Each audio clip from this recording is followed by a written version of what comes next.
bằng như hà lộc quan từ lộc bù kia dưới sa lộc quan từ tàu kia lộc lắc chính là trái đầm nắng yop nông mà lộc bù dưới nông mà dưới yang lộc bù dưới sa tàu kia dưới lộc lắc chính là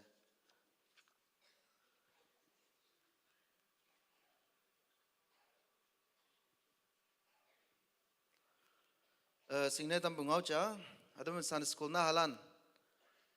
alo kan me sot bulan hado ye me pai ke se bu hado ngalan chai tam nang hado mình nhớ keng ngi nang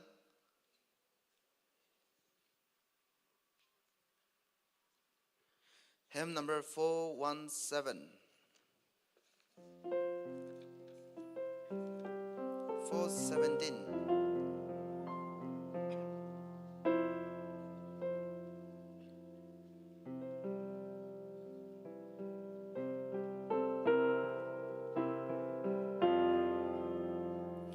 sông bu quanh thơ hai mong men nên ông đã sẽ đam mang ia mong mà son thời lòng tao an ông bên ngõ lòng tao tai lòng mong là yang bay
hymn number 449 con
Hymn number 450, 450.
Mười lan trái ngược ấy, ở vắng là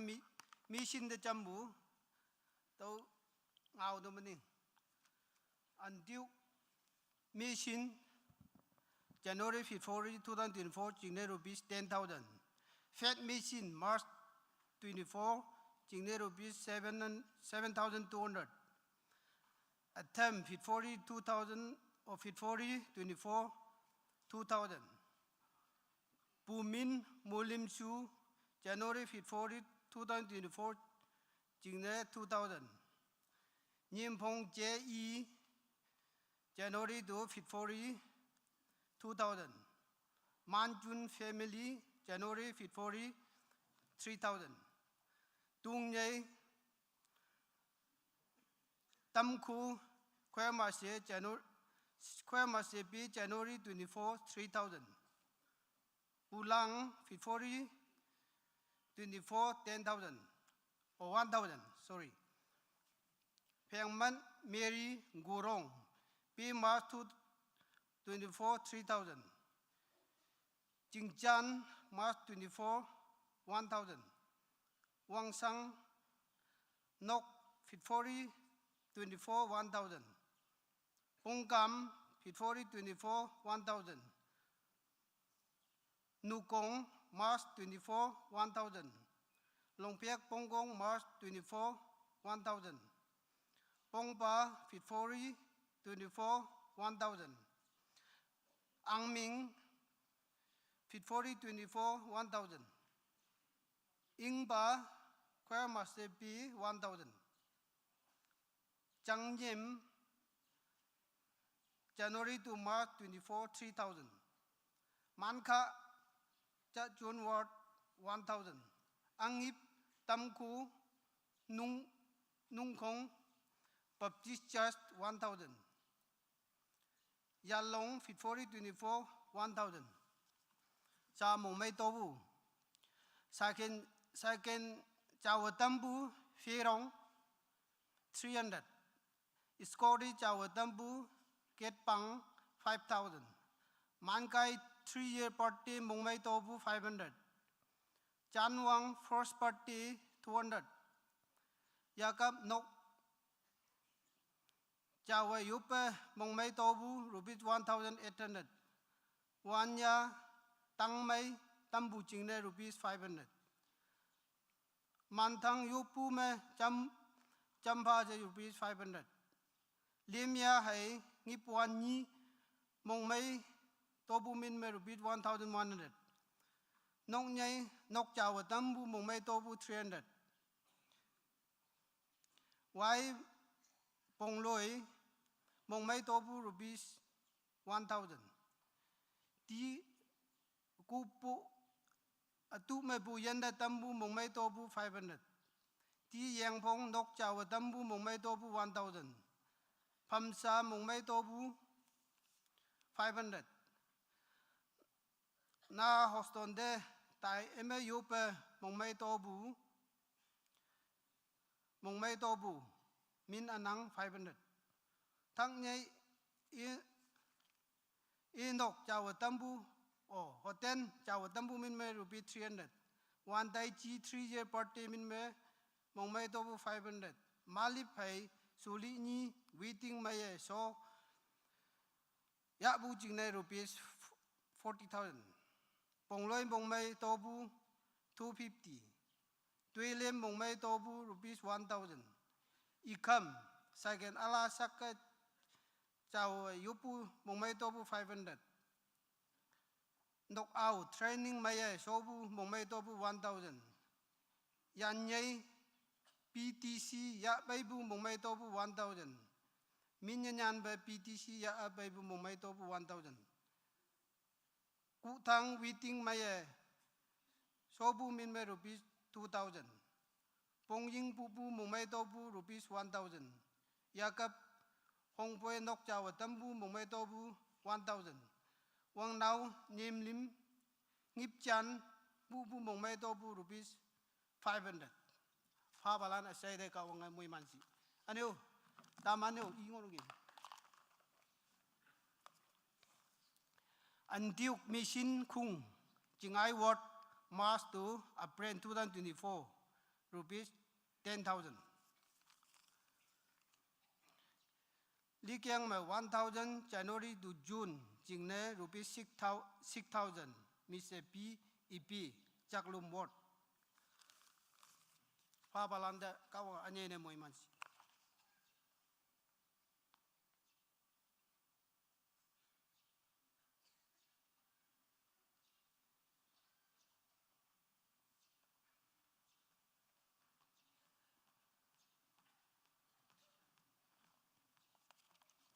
Nap mai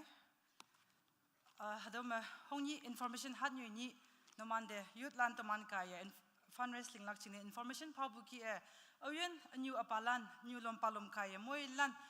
yong ke bcm youth land to man de chamai phongbu ni yang a yong mong mai bu an minyong phabu ngaw elak ching na yong nang ngoi ka lak khipak myo wongbong ne meng ka ma do ki en nomande yelak pa hado noman ching help yak lak chao se bu ngaw ba chai tam nang and the youth service item.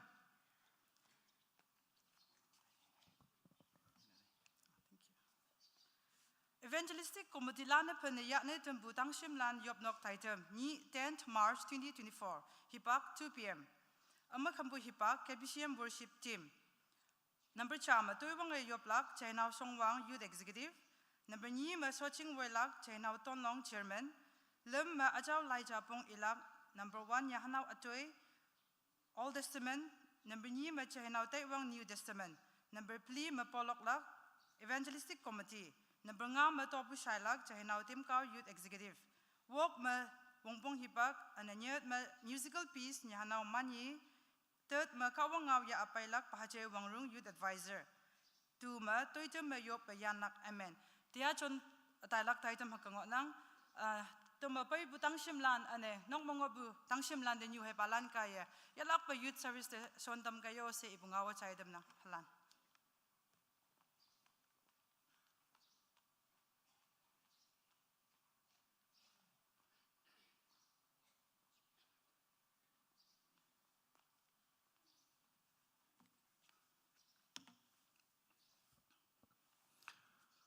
Wana chimbo khongde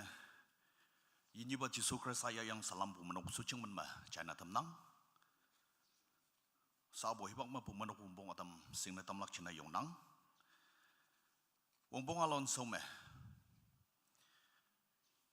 tenya nahalan ni taidam ngonang tu ke tenya bu special taidam ma umlak China pai ngopu nahalan side kebesiam pumanok sucing man ma kawang ya yang salam China tamnang ane tini bu taidam yong mai ya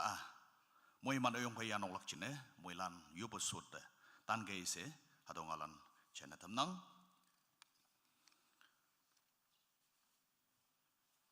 kebi siam pumanok yong among hambu pai decoration committee li tambuki hanyu lepi yong sangnyak pu pai iman decoration tambunginang tenapu yong sima yama buhay decoration pulpit autumn tambu chingne decoration committee de pumanok sucing na jimbu bang yuhaman me manyong phabong alan China tamnang kawang yalak pe moi mantam si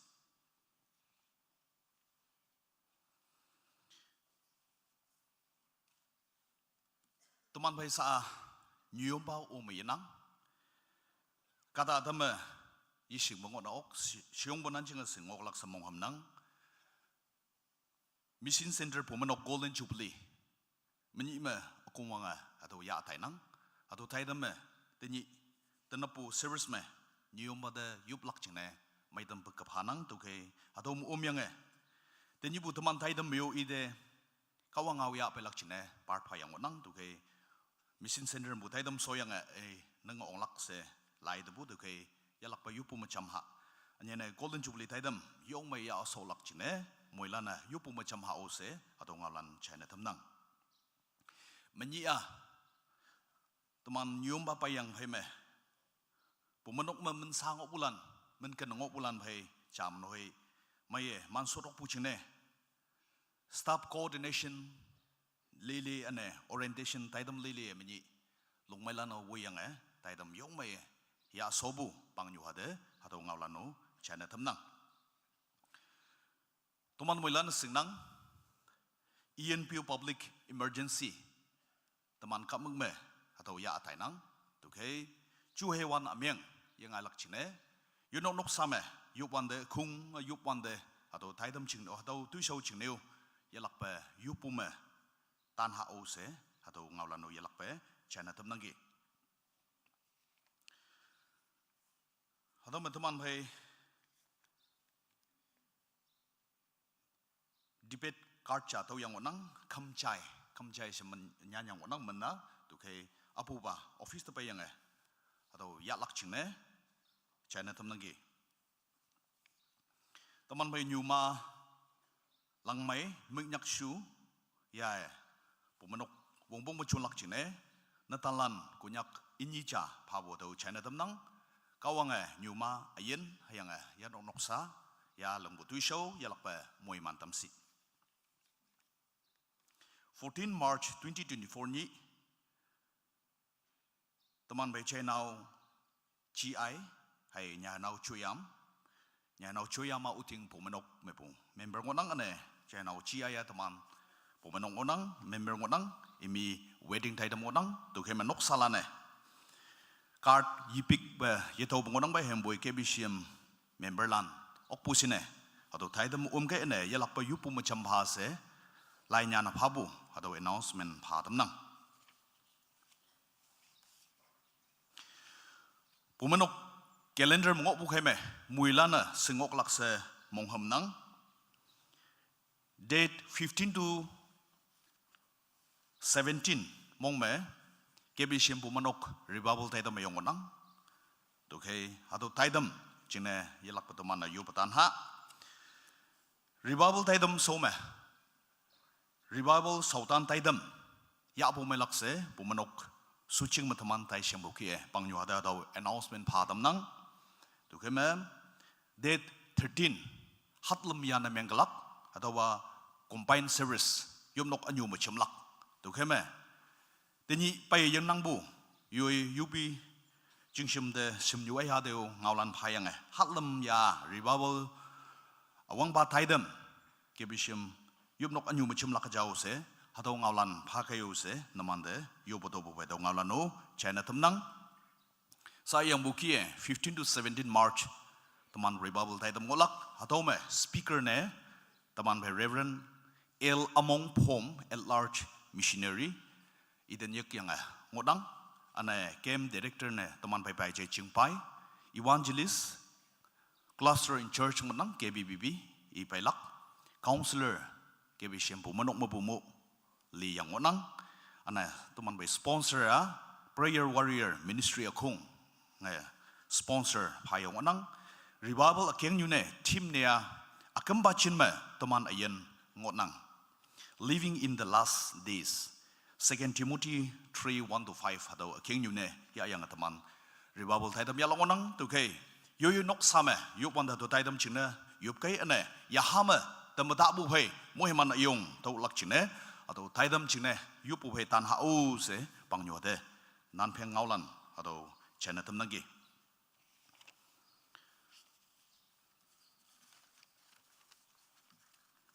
hongni lendu bu hat me nan pheng tam yang bu ki special prayer ya lak hadong nang adawa sa ayi ya lak nyumba umyang pheme taman cham se yup lak se taman pumanok suching me taman ki tai shang nang tu kheme platinum jubilee planning committee and church board member lan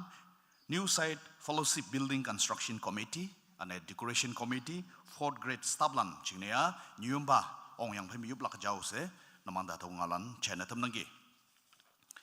sa yupu hibak chaya hunang iyang buki revival chingne mi alaw pumanok lande nan pheng yongo kawanga li dambu kawang sosan yu palan ya hamu wong nang bukatalan ma kebishim pumanok mongo bukheme se yang mi te mi mo bu yin ye khayang bu taman pumanok pumo sosan yu palan le yang onang to kay chingmalam lang tawa naman men cha phem cha se wande counselor lan chine yupu hibak chaya hunang chingmelam langa pulpit ta palak chine tongnang taman bhai paijai ahat fellowship pastor I leader ne menglak paijai changki fellowship pastor paijai puman fellowship pastor paijai mosa fellowship pastor paijai wakai chingai ward paijai aman tumpang ward paijai tiplu aton thamnan paijai khawba chachon ward paijai thapwang zaklom ward paijai hongying zaklom ward paijai nyewang chingai ward paijai wangyok chachon ward paijai wangnon chingai ward paijai wangcha chachon ward paijai senwang techa ward paijai kanwang walu ward paijai tungwang samyu ward paijai panlang zaklom ward paijai homat wakim ward paijai kheknei talaw ward nyainau el yenglem zaklom ward nyainau maitron wakim ward nyuma yingkam tumpang ward nyuma yingli santham ward nyainau trinon zaklom ward nyuma ngunon wakim ward nyuma phili techa ward nyuma atrila tumpang ward nyuma pongson tumpang ward nyuma minwe santham ward nyuma naingam thamnan ward nyuma wanchin papong sengodang tu kiri chingmalan man champai ke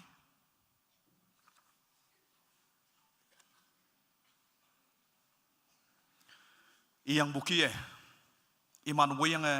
teneng bu 2024 kebishim revival taidam way tailak local label yupa kambu semalambi iman way langonang tu kai tini sa yup pu macam bu yichibe you know nok sameu counselor lunching ne special yup pu macam kai se atong alan chana tamnang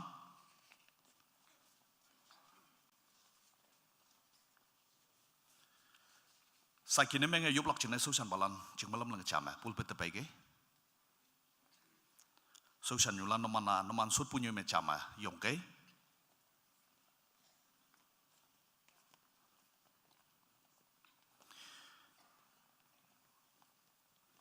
ทีนี้งบอุจจาระคอนซูลเลอร์ลันจินะยุบจำนังให้ยังบ่อยทีนี้ทุกมันยุบลักกะสปีกเกอร์เรเวอร์เอลอมงพมเอลอาร์มิชชันนารีอิจเนยุบะเนี่ยไปจึงไปอีวานเจลิส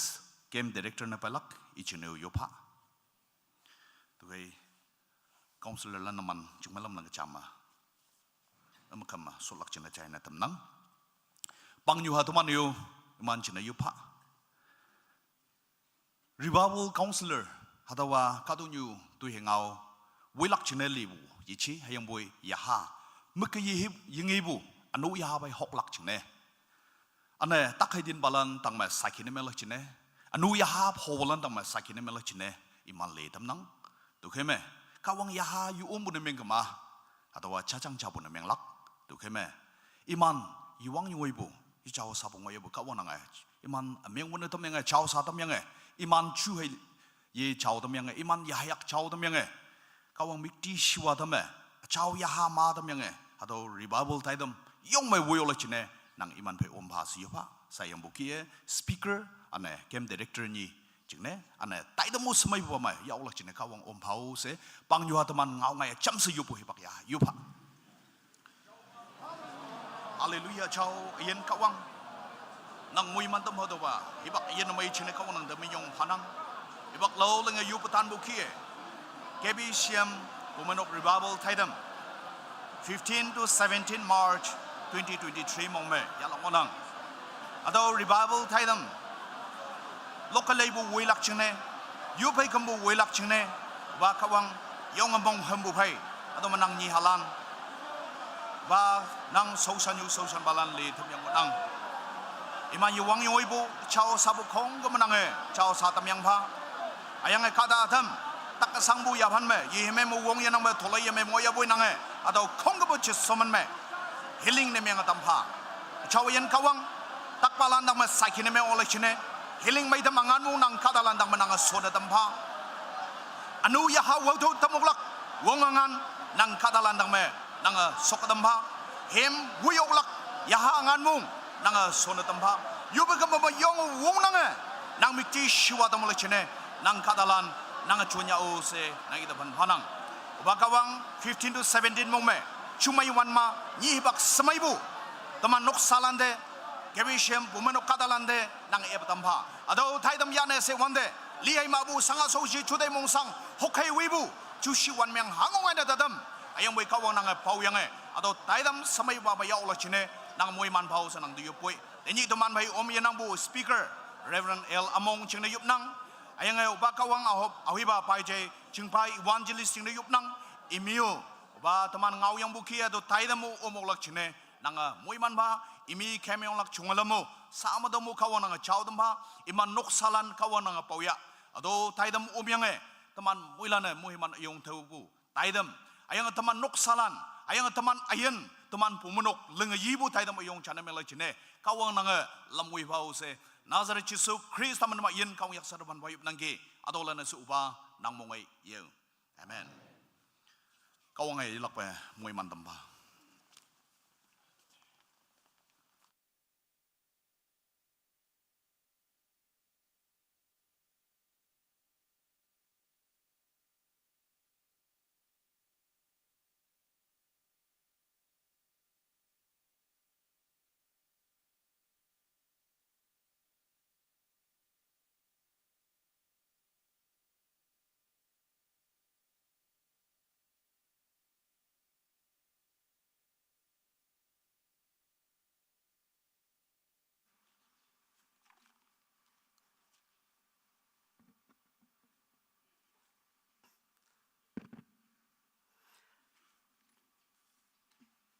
Yung wan bada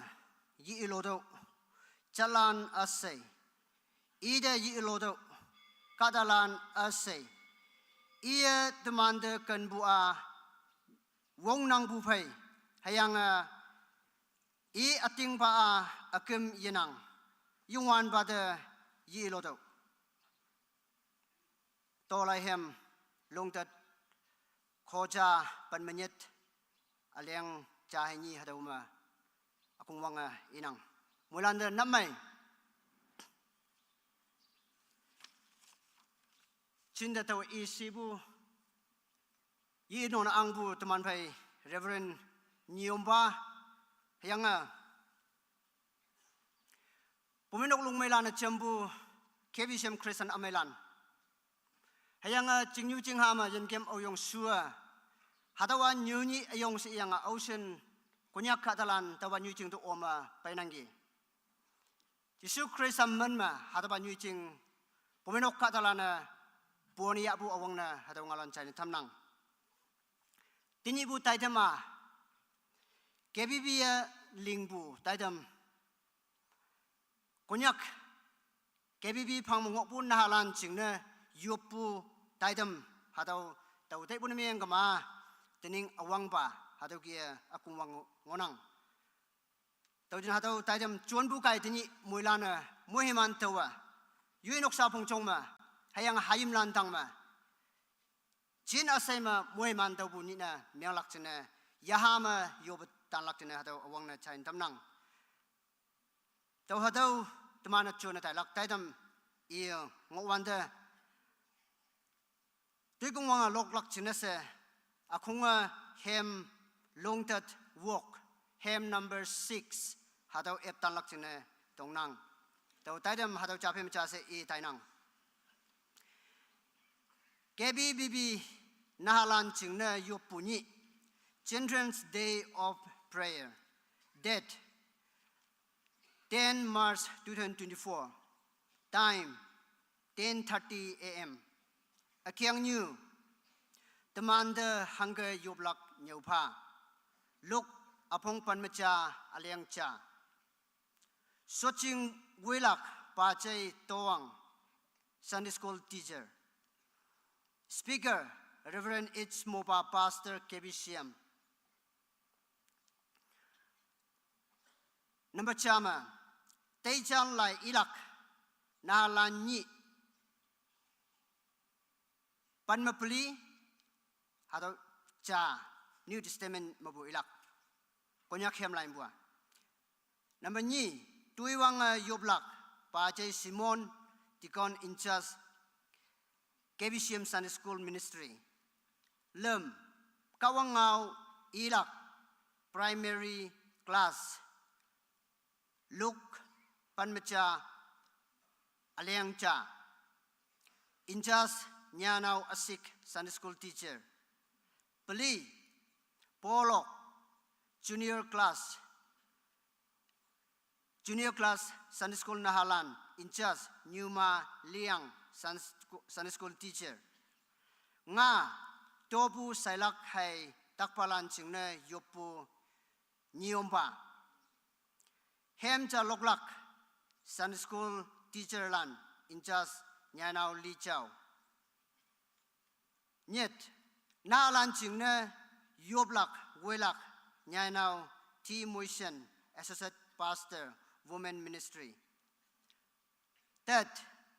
kawangau ya apailak nyaw lelak pa 30 minutes tuitima akunga yopa solak hadaw ki ngonang yang yoplak ngamik chama nahalan yahama chonglak chingna yoplak prayer for general spiritual growth. Ni nahalan may pum chingna yoplak. Prayer for general health. Lem nahalan chingna konchong hai. Wenchai bu yua yoplak. Prayer for wisdom and obedience. 4. Pli nahalan te alam how tampa se yoplak. Prayer for guidance. Prayer for guidance. Pli nga nahalan chingna pautik pu yua yoplak prayer for protection hadaw nahalan chingna yoplak ngamik hadaw ki ngonang yopunyu hadaw ngamik ya yoplak mulana sa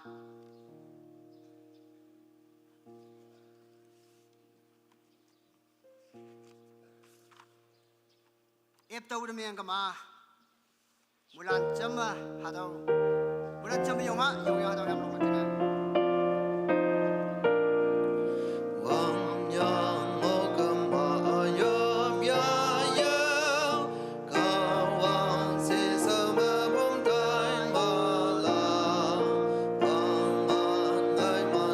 Yoba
Tuy công vang yo pe ba.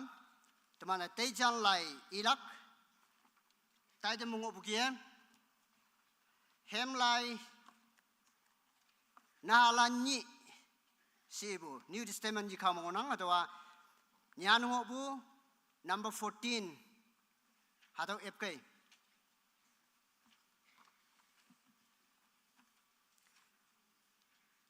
Atau I sobu pai cham se yoplak china se tuiwang yoplak china se pajai Simon dikon in charge KBCM Sunday School Ministry ida yobat tonga tanang. Ep sobu mi engma tahu suko buba ilak akung senyak buba ilak.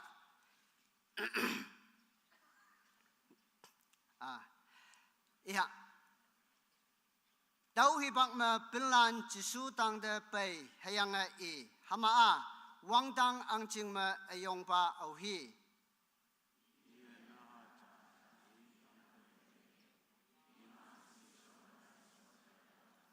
Hayang I ating me tawa numan de inang numan jailai yang hayang naha ki manmeng numan wang tang angcing de ongbu yoplak.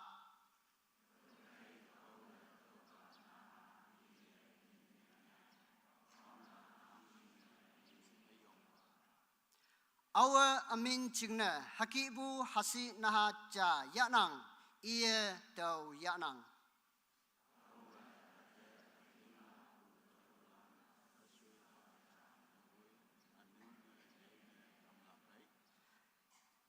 I cingna samsulong ayong cha ma yigyanga hayanga yengcing aluma yaibuba I cingna semailak.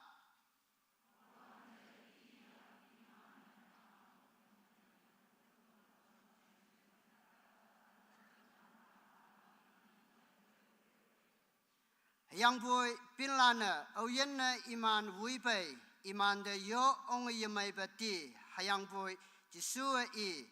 hasi nahalan haka ang na temdau hayang iman atang da pailak mabuta tien.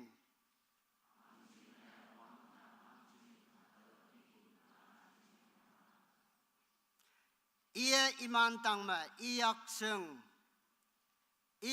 atam hayang tauba nyui mapuyan hayang naha chachong hayang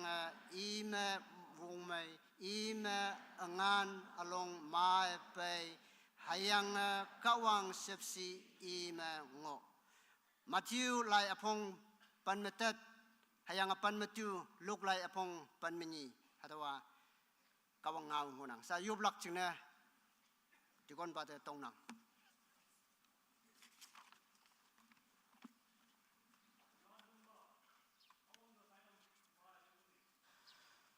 Sepsema kemnyanang bu wangdang ngobu chawayan kawang tani achaw nyunyi ma hadukia sepjem olak kina sa ayena mai hibak wangangoy dam nang minyong paboy anyayna hacham wangyanga hanyunyi ngoy sa nanga tuman kemyong bu simelam phi ma toiling tai bu ma kawang nanga lamwayanga nanga pautika len tamyang ki kawang nang minyong paboy anyayna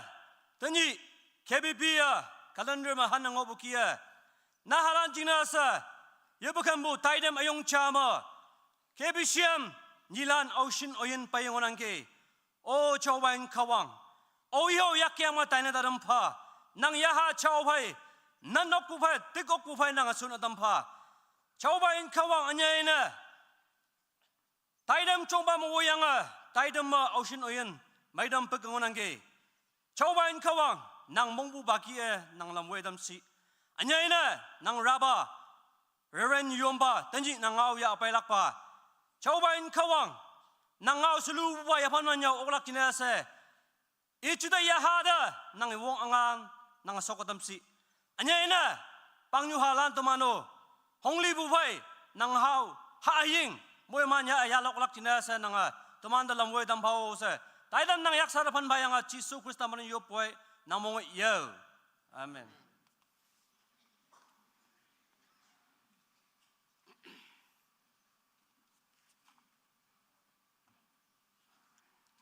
Yop tambu ada mong mayanang kawang jilapa moiman tay đâm de yha tay đâm lơm kawang ngau ilak primary class Luke chapter 11 verse 1 in just nyanau asik Sunday school teacher sa iman hibok panang.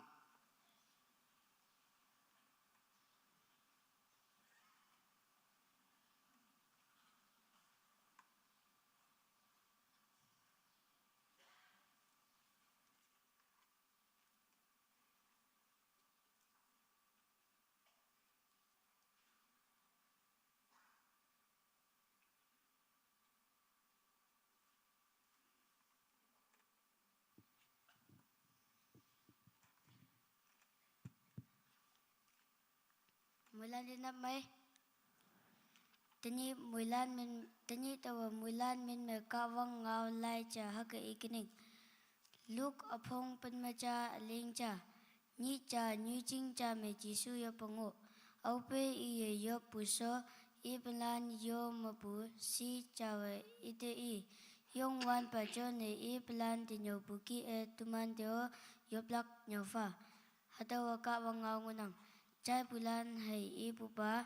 mulan deka wang mui manfa. Amen.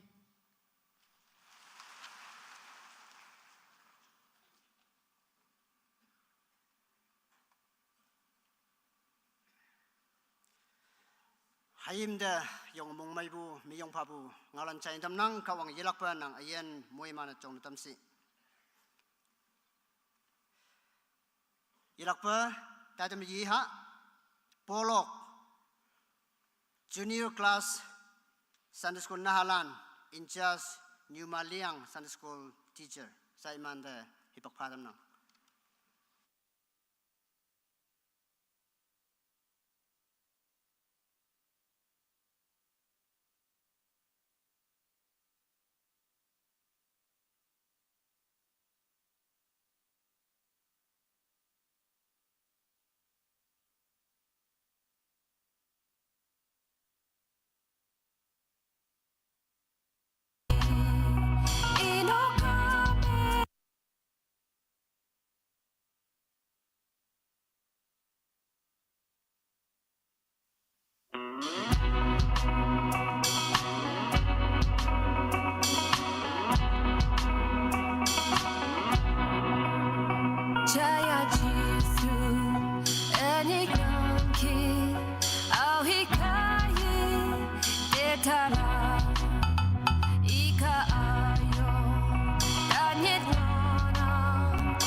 wow yung may nang nalan hatu kia po tang bungi yang nang yu nang balan yung mong may hong linang hatu kia teman te pu pai pu hayim lana multi talent hatu pai teman te pu pai pu mangonang hatu hayim lan jingna menolak lanjut mong kolak hatu teman tuisau na yalak sunang tau kai program family yang ba yung maya si maya ma program mahau tambuki numano moy man tau laksa kawang bu moy man tau laksa teman akung mong may bukaya teman tatau ngau itam nang sa hem ja jaya teman pai hem lok lak china pa jai khau pa teman home evangelist pa kaya hibak yunang sa ide hem lok lak china hibak panang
Hemming amai kaya kawang ngau ya apa ibu kong da kawang ilapa mui mansi pemenok mung mai yanang sa tai nga da yiha tobu sailak hai takpalan ching le yopu nyüopha sa nyüopha te hibak panang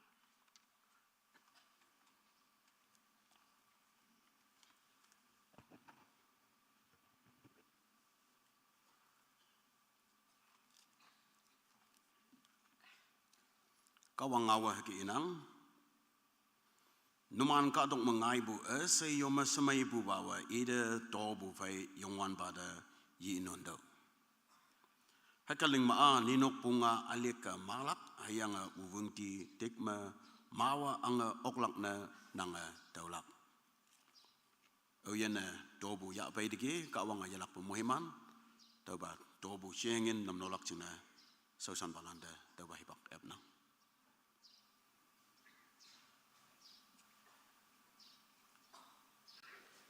Hymn number 193.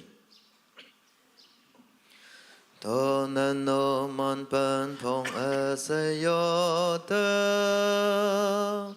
nang in hương hao hay ba khai ya yen hà xây tô chính mà yo yang ở tô tơ nang yen yi ba vơ chính chính ở y nang sa tơ a tên la ca tóc tao yong wan pa y nang môi hay mana ya pa ni ya bay hay ya ya pa la to cứ tao a tên lạc bơ xây ya tóc quan tơ ilam vui bơ yang man nghe wan tơ ha wan tơ ya yang a yong bơ vang ta ta e bơ chai nang ki ha sa tơ tên la ca tóc tao yong wan pa y nang mới hay mana ya pa ni ya bay hay ya ya pa la to cứ tao ayan ita pa na pa yang kinh tao ang bơ hay mong ham bơ a sai hi ma tek bơ hang hi o ya ta no i ya i bơ tao chai na o a ha sa tao tên la ca tóc tao yong wan pa y nang mới hay mana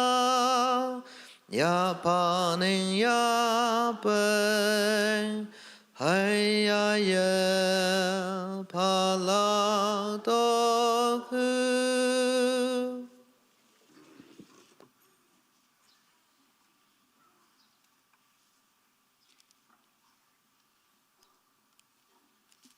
yu bui bak yak ning a chau ba ada ba yongwan ba ka wang au yen nang da ปันพงให้ยังมงลงพามงจังมาพาเนเต็มวันเดให้ยังนังเดหังฮิบาพาลักจึงเนหงลีบุงไงฮาวันเดมุวังดังกะวังนังมวยมันตาวเอปตัมเดงโอนังเสนังเอามาตุมันติงลักปุงโอนังหังฮิบาปันพงตุมันจึงงินยิจีนังจึงให้ยังตุมันจะยักไปยักลานตัมบุเอาเย็นเนี่ยยงวันบากะวังนังงินนังจึงเสยักลานตัมยักไปมวยมันตัมชีเอาเย็นเนี่ยเต้าขี้นังจึงงิน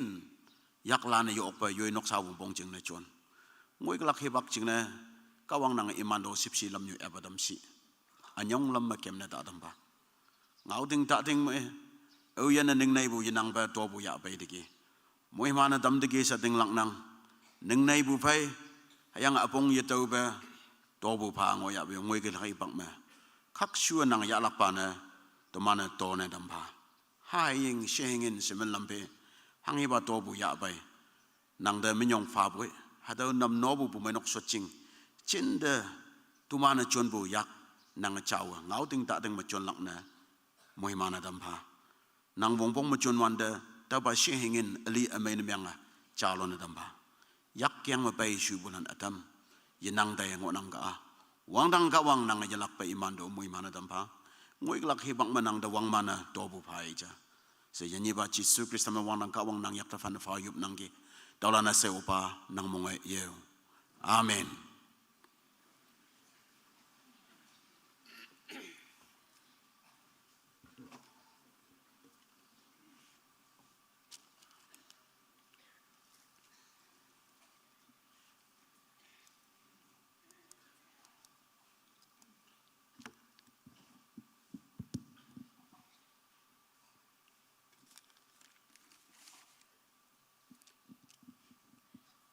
ตักเดินบาลานจึงน่าเสียยบลักยบไปบุกี้ตัวมันจะลักไปยันตักสังโมนังกีอิมันจึงน่ะยบลักโมนังก็ต้องอยู่มาโง่พูดงวยวังฮีองบูมวยลันเดสานังไว้เกยบูมวยลันเดสาบุกี้ก็ได้อเมยตักนังอเมงโอตักนังอติงยลักปูตักนังอติงลักปูตักลักpau buka tau tak nok ye pau buka tau tak nok Christian lano tak nok non Christian lano tak nok hayang bo hang ye yoy Christian lan to man jeng na yo ong pumong hem ngonang ka wang ay yumong ko ma inying pole ibu ki atau tak cha ka ye atau alam cha ka ye tin ong nok sa ka wang pai jeng ji bu ya op bu ja wang nyak wang ngai ada tahu je tak sifang, tinok tak tahu sanksi je bay sifang. Hayang bay tahu kaya, hayang pupol yuk pupa, mengok puhu, ada wakawang nang ngomong kemaya tay lepas. Hayang po realize na miyang pupa, tay daw pupa, tahu kaya hay, kawang nang baya tawa, wang nyak wangay, nang yama ngok yang ki. Nok sa adam de hagang ngok sunok, kada adam de hagang ngok sunok. Praise the Lord. Tahu kaya kawang mapumohiman nang hayang ninok tahu nang. Hayang adam takadin bude. Kawang monga nang de may dambu ngonang ka. Kawang de minyong fado. Saki fado. Hayang kawang mong buki nang iyan ngo to. Hang na takpu mo nang may dam. Hang na nang jinso bude jinpau dam. Hama hado ayan ala yijiya. Hayang nganyi ajeng iha sebudan nang nganyi ngi dambu yijiya. Hama hado chin ala yijiya. Kawang de menyong falak onang keja. Ating lakpu pai hang sena de malainya na pai. Jisu Krista men mayupu de mai laksa ating lakpu pai pai degi. Pumai noka mong mai ya nang kawang nya lakpa. Mohiman lak lai li li yiji hayang boy with faith ating lakpu pai nyan bu jeng nese kawang menyong padam nang. Kawang ngau haki inang teman yoma takaden ngok bolan yo pumu bulan daw mapungok puno miyang kama hado menyana bay bulan dok tapawan numano daw hado kawang ngau iwanda yong pu oklak takpalan numan yu sucing ma yong pu oklak daw haga kawang ngau inang nhắm mà đang ngộ tàu nàng phê ngộ nàng nhắm mà đang ngộ cao wang ấy nắng nhắm mà đang ngộ tàu nàng phê ngộ nàng tàu nàng cao wang au hi u nàng nhắm mà tạ tâm nhắm na tạ tâm tàu nàng vốn năng na tâm lạc hay yang nàng de chăm lạc tàu nàng trong quan na ăn lạc hay yang nàng yan na tâm lạc ở đâu cao wang ao ngô nàng âu yên ở tiếng lạc bu phải yong đi cả ta si sâu mày chi hay yang bực wang đằng cao wang nghe đi hay yang cao wang nàng mong chẳng nghe nàng mong ngộ pu tak already may năng may đại năng hay yang may tâm cái lạc hay yang sao u man may về ngộ bên miang cầm ya lạc pa cao wang đã tông đâu hay yang cao wang đã yopu đã nàng đặng may lạc nàng âu ba Jesus Christ đang đã may đâm ba se nàng âu ba yong Jesus Christ nhị chang đã chuyên bu phải chăm se tak may bu hay Jesus Christ bấm bu angan jauh tai ma bu Jesus sing instantly hay kia kawang kadalan oyen ngau ding da ding ma ating lak bu phải kawang song de pe ya pe iman may dam lak angan tau nam hayang oyen may dam lak angan saamu ating lak pu jing na nang atau de ke kawang de menyong fa do hayang sao nang tak pu nyoi lau he pu nyoi alam jam mong sui bu yalak kawang mong tak sui tak nyam si i dang de pe ke si bu kia nang i song da nang pe bu kaya atam man mai ba sang bong ngộ bui sa nang mai dam lak angan wong tau lak shot ngộ bulan yong ngộ bu ka dalan da man bu menok ka dalan ngonang yong ngộ bu ka dalan ni nok nyong pa yong hayem nawem lan ngonang yo ong mong de tak bu vai iman sang bu te do yang teman mik pingai mong me mik pingai teman yopa hayang tak bulan no mano nang tak sang bu kong kim bu kawang yak fan fa ating lak bu kaya nang mai tam lak kawang au ibu ke teman cham sa fan fa yu bu ba yopa haleluya haleluya haleluya kawang nang au ayong chena menyong bu fanang nang au tanyam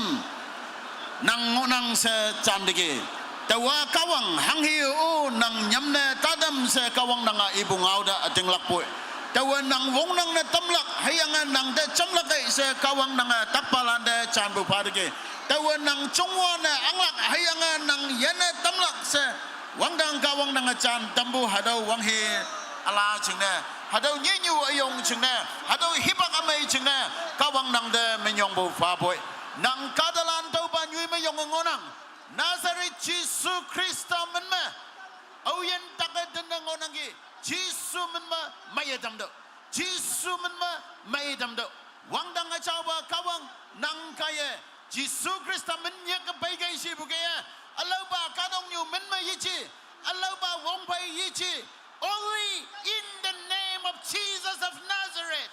Jesus Christa men sahama nang kadalan mayedamba Nazareth Jesus Christ men mayedamba Jesus Christ men mayedo Jesus Christ men mayedamba lakpa angan wong padam do hallelujah hallelujah hallelujah nang achana yibo ayong chana menyong bu fanang ewen nang mo boy healing do dege kawang nang menyong boy we praise you all the more kawang nang daada ba menyong bu fanang ewen aniyo yalak pa mong sui bu yaha bay aniyo ningnay bu yalak pa ngonang ki nang ma ningnay bu yaha taang nang mong sui bu yaha yan na tamdo jisu tang da bay kawang tang da bay hayangan nang mong sui bu yaha tau do jisu man nang yong do jisu man nang mong yong do kawang nang da phana pha boy kawang ayok la hango yanang kawang song da yong ngo bu nang kadalan pai buah hangsun mohiman tau ke mawang dang kawang nang demi yong bu fa boy ta nyam nang song dai pai ke si bu ki nyam ngoyang ge hayang boy sa ai nyam ba kawang nang song da pai boy hadau nyam bu ya dai dam bu jena wang nang kawang nang menyong nang tak maya tambu jene sa kawang nang dame nyong bu fanang hayang ayan chin bau tambu jene sa kawang nang dame nyong bu fa boy hibak fi ma mong shui bu ya ha mong shui bu ya ha mong shui bu ya ha wang yak wang ai ngo bu hadau Nazari Jesu Kristus nama chang dai dam nang ka dalan da boku nok po hadau mong shui bu ya ha Jesu men me hadau anu ka si ya ha chang dai dam nang hayang as tanapa tenya yue ayan nok sa da mong mai phai mong hem bai Jesu Kristus nang angan wong phai la ihila wang nang ka wang nang mai nyong afan fa yup nang tolana so pa nang mong ai yo amen ka wang da min nyong fa sut ke mi yong phanang devotion macam bu teman lilia atau kiang nyuna tak yang penang anya tak pusang balana tau jena hipak phima kebisiam chambu kiang nyu tak pusang balan mai tambu atau temana sa dungoi atau nemeno penang tau ki etni dungoi se nyuopha nemeno pai bu jena se mi yong pha boy yang sa alau tai tem teman yi ba teman pai pumenok sikidai te hipak phanang tau kai sa pumenok sikidai ba hipak yalak tin ting ida tong tam nang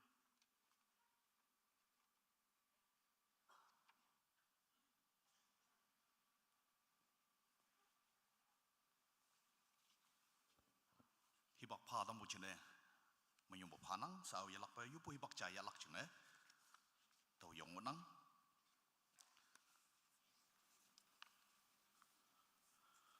sa to yong wan to yoplak lan khung ha ki ngonang number chame kebishim bu manok platinum jubilee planning committee chine yoplak ane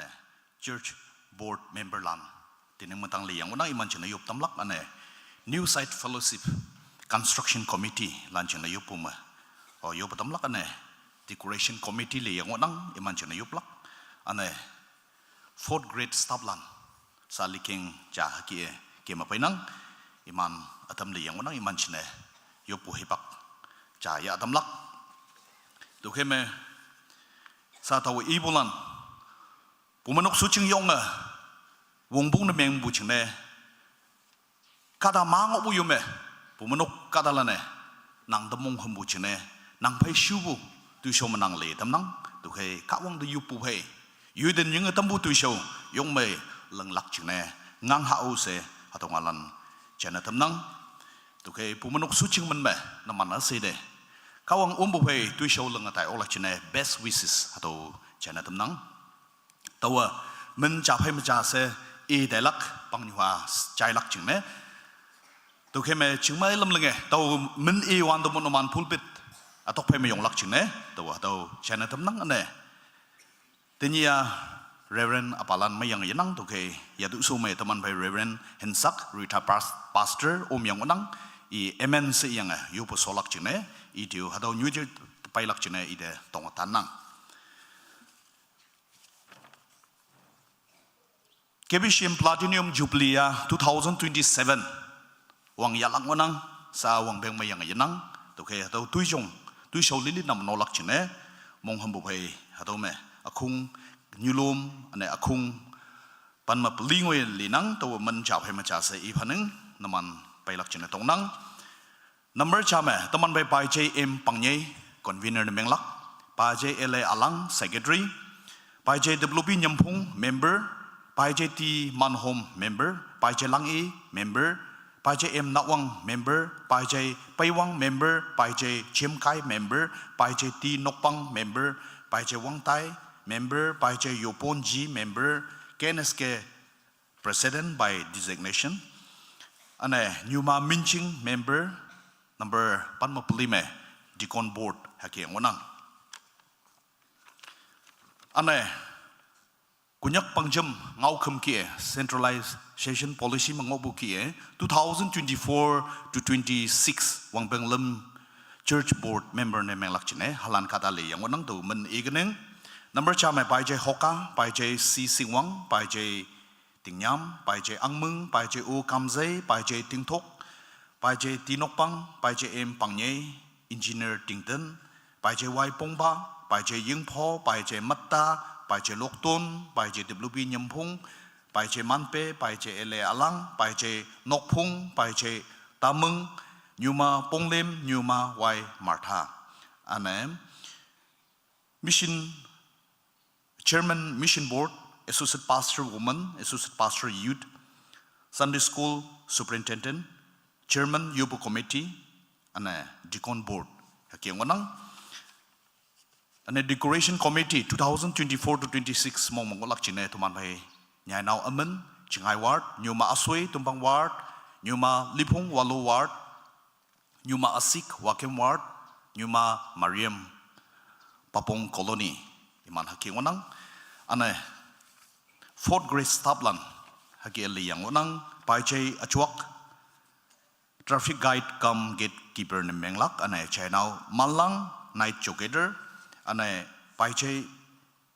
chai mai kunyak ane nyuma ngipen nyuma trolemti nyuma em ngepiau nyuma hoyon atau lana sweeper kam mali ne menglak wanang tu keme sa tau menu bulan pai jang pai ke tau hibak yalak chine tau yalak pem atau New Site Fellowship Construction Committee hakiang wanang pai chei engineer Chiong convener, pai chei Y Yipu secretary, pai chei ting thok thamnan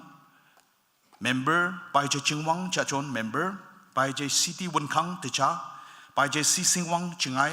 pai chei Chemkai Santham, pai chei Wangnai Tumpang, pai chei Tingyam Walo, pai chei Keknyai Talau, pai chei Kwanyam Papong, pai chei Wangsak Wakem, pai chei Tungwang Wakem Ward, pai chei Tamang Wakem Ward, pai chei Pongpa Wakem Ward, pai chei Leipa Wakem Ward, pai chei Pangnye Wakem Ward, pai chei Hoka Samnyu Ward, engineer Tingden Samnyu Ward, pai chei Manpe Samnyu Ward, pai chei Chingnyem Samnyu Ward, pai chei Awang Samnyu Ward, pai chei O Kamzai Zaklom Ward, pai chei Angmung Zaklom Ward, pai chei Thungwang Zaklom Ward, pai chei Honpang Zaklom Ward, pai chei Wangpu Zaklom Ward, pai chei Angtong Zaklom Ward, pai chei Malip Zaklom Ward, pai chei Ipi Zaklom Ward, pai chei Saton Zaklom Ward, pai chei Honkap Tala Ward, pai chei Wanglen Tala Ward, pai chei Tupa Tala Ward, pai chei Manhei Tala Ward, fellowship pastor teman bai pai chei mosana melak by designation ane deacon board kebisiam deacon board pastor kebisiam ex officio hakiang wanang tu ke jingmalam lang social balan no chama pai ke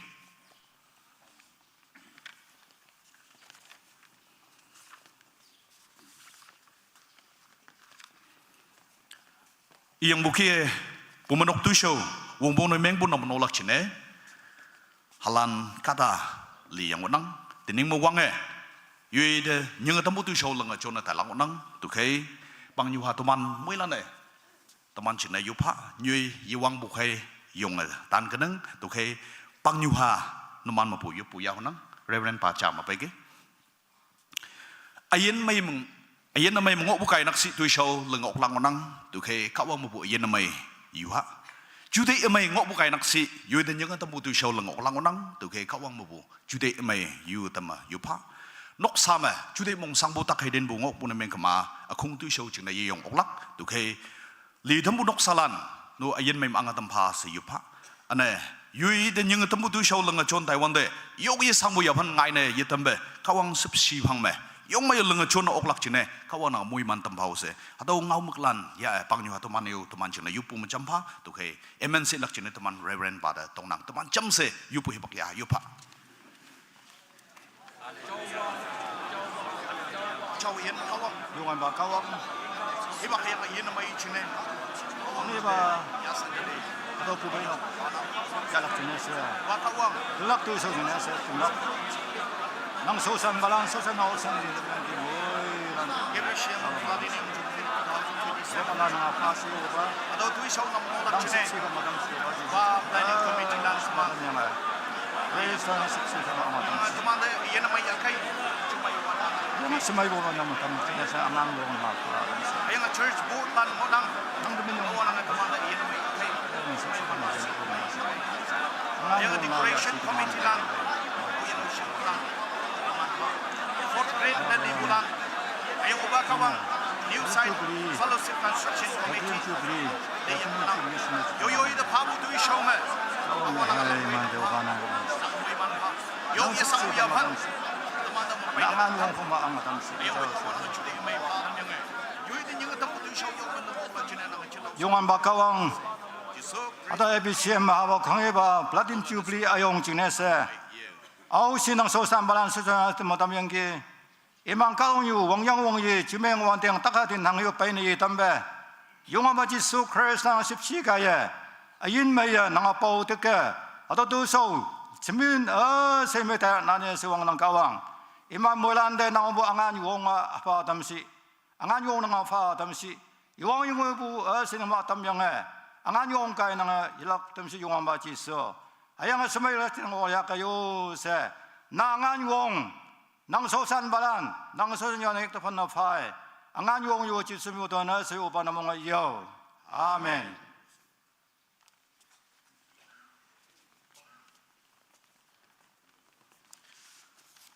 Iyang bukie au yen ocean katalan kada ma phong bu yume pumanok suching among hamba pai le tamnang taman moilan jude ya pumanok jude ne menglak pangyu ha jude ne menglak to kai jude tamai hana tu shau lili yong mai lenga tai lak china ngang ha o se to yelak pa to china tamnang kawanga moilan to moiman pa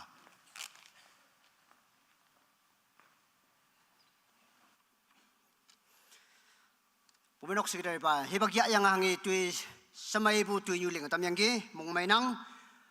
jambu pangnyuha muilan hadau yuyinok macabal ya wanda yobakambu konglilima iman tuisau iman ayen jingne yobacam lakatni tumana hanggi ne ya hibak pheme yopu macam ha sa dau ngau i tamnang sa ta jam di ha hem loklak Sunday school teacher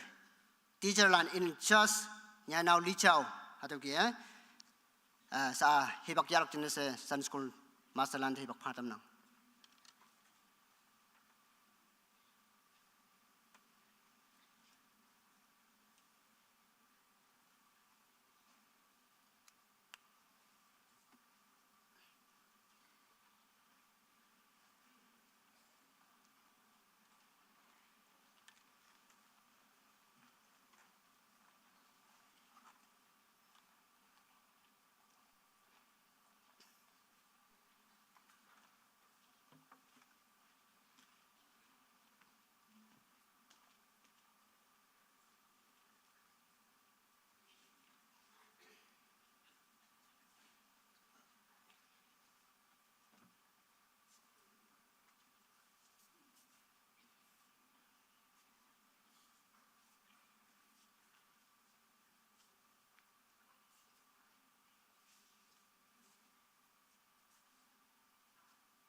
hemming amai kaya kawang ngau ya apa ibu Sunday school teacher lan kawang ajilak pa moy mana tampa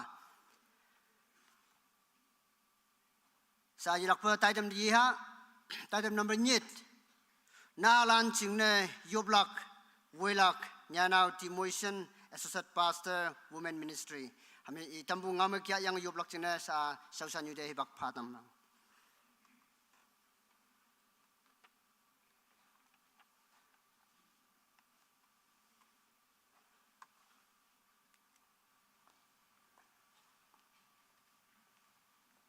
Mùi lan tên nằm mấy, Wang Shimpa ngô bù shao ching chong ba, Nyum ba wo yang chimata bu Christian ka ram mai lan, hado mana lan da tamana yopai pa, lan da yop akeng nyu ma hado ki ngamuk pa ngo nang hayang poi taman practical problem, practical issues cha i hado ki laya, hado shong ma tau kawang ngao ekening, Double Lahem 127 verse 3. Double Lahem 127 verse 3. Lehuya hayim lana yung wan ba mapu hung hau mot lay hayang nau nyui mapu aleka tau ba tepu kau. Teman mui lan ching nang teman ayana kawang mapu hayang kawang teman te calon tempu hayim atau kawang mapu mot lay ngonang se kawang ngau menyana ngonang atau tat ngau chapter 22 verse 6 ma naha cha te hangke ngolak nyau tam tau hayang obe long mai na meng lakai tau ba te tau lak hatau kawang mot leya teman nyuyong lan the responsibility ba yong lan the responsibility pangonang hatau hangke chong tam lakai nang nyau tam tau how you teach hatau ki nang hangke hayim te nyau lei tam hatau ki hayim chong pungonang kawang ngau pai pen chong pun na meng ma kawang ngau pai pen yang nyu pa nyau pun na meng ma hatau hayim ma lung mai na meng ya poi nang pai cham se yung ngo ya poi tini ngai nya education chin lai ban ta tai lak ching na agan ta tai ngo nang hayang poi kawang ngau mo nang foundation the lay down na meng pun na meng ma obeo ye pe lak sha taman da to mong hum ngau ngo nang hatau kai ma tini na lan da yop on the new balan responsibility cha i to ki la ya awang na new balan we are the role model nanga new yong cha pa yong cha teman hayim lan ching na role model ngonang efficient menyanya ngonang kyo kawang ngau man ching ba new palana hayim lan da nyau tam lak new ba ngau chai bu awang ba ngau kham ma hayim lan ching na da ngonang teman no man da look up na meng nang we look up to you so much hayang poi new cha pa cha kawang pai ching chapu ya pa chokamok pu ha yang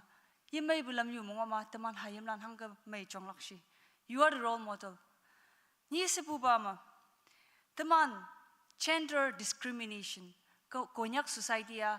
chaji advance ko nang hayang poi not all atama gender discrimination apai na la ni lim hau yang ke traumatized na me yang chude unforgettable experience how yang hado hangi shima teman nok sama suko hayim natan hayim temahan po lai banda natan hayim lan ta private school de item suko hayim lan ta government LB school de item hayang abusive words nanga hado na baki je nanga hado baki yoki shangsha hado abusive words teman chu ngawa bullet hatau ki ngonang hayang hatau iman chude the mongchang ta tau hendam puwa it is poison na meng puyang hayang traumatized na meng hatau ye pe ba ye yong depressed na meng sau shibu atam nilim hatau ki hawyang ke hatau iman pe counseling ya wanda iman chude tamahan wanda hange bushi imana ada hatau na cha pa pe penyang siblings within the siblings nang hatau ki nang hatau ki yok ki sang si ibu chu dai yo nga meng atam hatau taman parents careful hatau ngau tamhan bu taman pa cha ki te nang pa hayim lan de chai puwa iman yong different set na meng hatau ki chu dai tamong meng na tambu unforgettable memories hatau ngo yang ke cha anyo hayim lan no ngo lak hayang chat wan de ti wan de cha ba shat hatau mong meng hatau hatau na ibu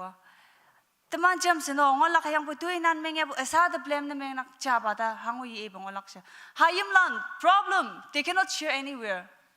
abu kan ma iman mong sang mong meng bu yangau hado hen yang chong bua unforgettable memories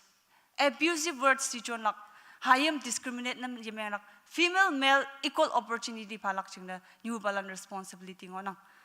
hado hayam kawang moy man bu hayam hado chong tam laka the fear of the Lord is the beginning of knowledge, but fools despise wisdom and instruction. Proverbs 1:7 the demand daw niya nung ano. Awang na kawang kunchong chiyang numan ngawlak gongpong. Hadaw mo nakshi.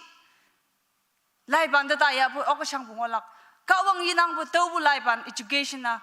it's troublesome to the family and society. Hadaw ching na hayim lan da sayi chiba parents as a role model of the children should be an exemplary life to the upcoming generation. Tinyi daw tamanda daw ki ihunang prayer points na daw ngonong. Nahalan yaha ma chong tamlak chingne yoplak. Yaha spiritual jenga education mi daw lak.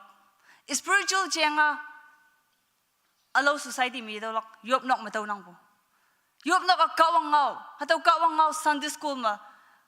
na noman hayim lang Sunday school the tayo na tampua atawa first primary to learn equip in spiritual life. Yaha chiyang ngaw laka Sunday school ngonang yopnok ngonang. Yopnok ta hayim lang tayo tamlak emphasize na meng lak mongpong. Hayang nga hataw hayim lang ta kawang ngaw pay nyaw bu na meng ma au peo hataw yepelak siya po taman ng inang. Hataw kay ma parents as a role model hayim lang hangga chong na tamlaka teacher lang sa yiche Sunday school teacher lang sa yiche school teacher lang yiche nok sama first schooling parents ngonang. Hadaw kay ma nyüopha na hayim chong tamlak chingla taman mindful nang wala hadaw cheng enam tawala he menyan bu ki kawang apha bu mo leya taman namno yaman bu na meng ma taman tamu shaushi na tamlak taman tamu wo do shai na tamlak taman ching sau chat ta wo do shai na tamlak hadaw kay kawang be fruitful multiply but learn to subdue cha lon taw hayang bu tik ok ya she bu hadaw ngaw kham ma taman chong ya lak chingna hayim lan yaha ating lak pong nang lak chingna number 1 point ma to yoplak monang ni sebu bama nalan may pum chingne yoplak pray for children's health che wanda taman ha yungo taman yong allow the bai ngin ma winyang ha yung the bai taman lanta simple nik hoi hataw ki hanang hayang po footing hayam lan chingne invest na meng laka iman health ngonang ni sebu bama taman yop lim sebu bama nalan chingna konchong hai winchai pu yoplak pray for the wisdom and obedience. Hatawa kawang ngaw pay chong to ma hataw na winchai pu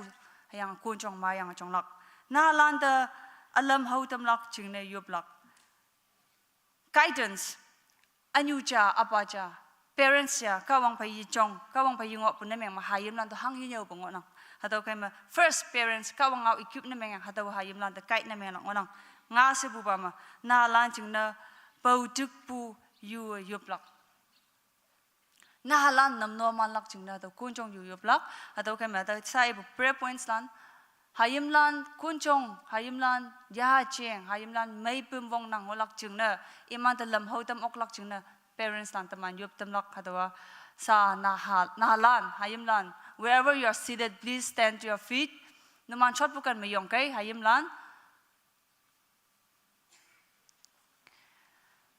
hadawa taman next generation hayim lan ngonang iman may bu na meng makunya ka mailak iman meng bu na meng makunya ka yei dalak hadaw po tiklaka hadaw namno tamlaka nyüopha lan taman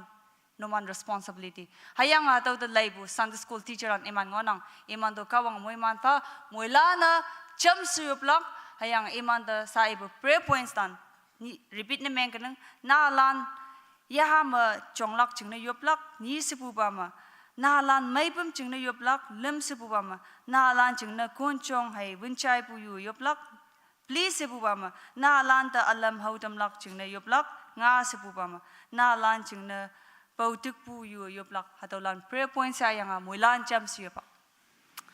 hallelujah hallelujah wang chang mongo bu ba nang achao munyong nang akan bu nang ship kami nang yayang ayeng chung final sichung nang subse wang tang final sedau yan ye bu ba nang munyong fanang hayim lan yan tamlak chingna nyüopha lan ngonang hadaw nyüopha lan na ba nang moy man tampu hayang hadaw pa utik laka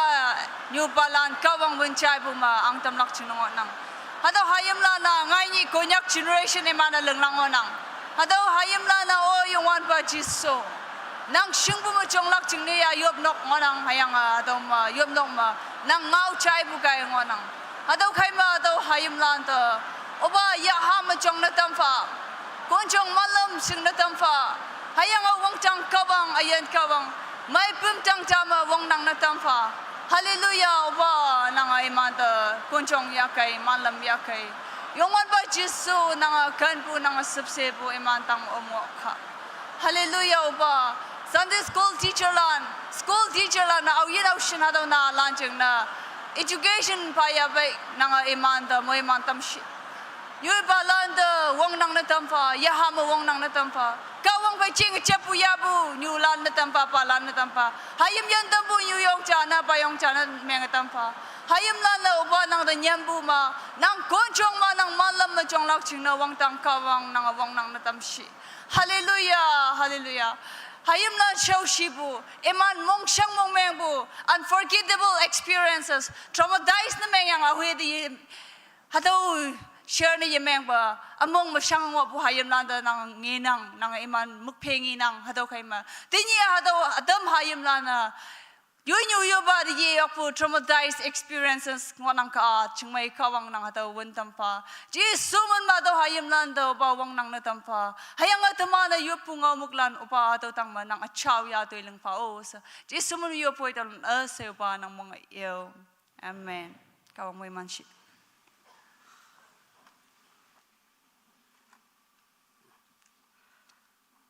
Paya tama yobak tambuni da mong menang yelak pa tau ki teman kebisiam noksa payong yon moilana hayim landa numonobu malak jenese yelak pa tau jani tamnang sa teman pay tajam akem ba ta painang hadama kawang ngau ya apailak sa hibak painang tau ki teman moilan tanamu pa yesut bukai ma teman pay speaker reverend pa kawang ngau ya apailang onang I welcome na miang amulan chama cham si yong ha yong yang I so tha se kamai so lak yong ngo ha se kamai yong lak I de hibak pha tam nang Nap mai praise the Lord hallelujah hallelujah praise Lord